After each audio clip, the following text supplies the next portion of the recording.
Our exclusive economic zone, or EEZ, gives us about 12 to 200 nautical miles from the coast, or about 4 million square kilometers of pristine ocean to plunder.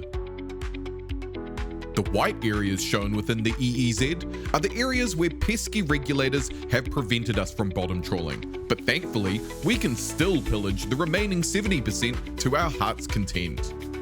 The blue areas shown here are the areas where we are already fishing as hard as possible, catching everything that gets in our way. And this smaller red area is what we refer to as our inshore fishing grounds, the areas within 12 nautical miles of the coastline that we have been given the green light to plunder.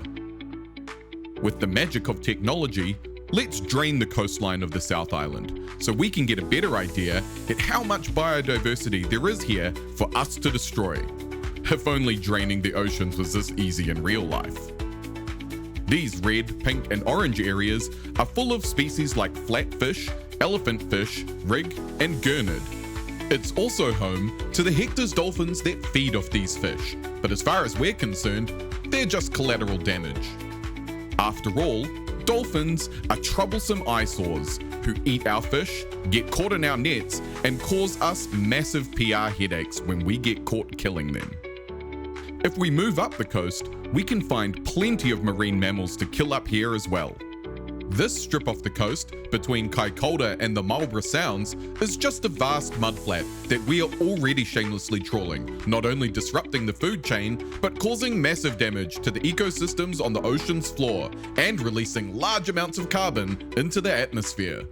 And this area between Tasman Bay and Golden Bay isn't safe from us either. We've been pretty successful at managing to convince everyone that there is nothing of value in these areas. So despite the fact that we have already wiped out most of the Hector's dolphins, we managed to con the government into believing that if we just trawl slowly, that we won't cause any damage. But, in fact, we get away with egregious destruction from bottom trawling, while at the same time telling the public that this counts as low-impact fishing. On the west coast, the destruction continues, but we don't use cameras on boats in this area. This means that even though this area is a hotspot for Hector's dolphins, we don't ever report any deaths. And would we lie to you? You'll just have to trust us. Huge pockets of fishing for all sorts of species continues down the inshore flat areas around the Hokitika Trench and Cook Canyon. All in all, we killed more than 12 Hector's dolphins with bottom trawling in the last fishing year alone, and a further 3 with set nets. But luckily for them, the trawling stops where the road does, at Jackson Bay.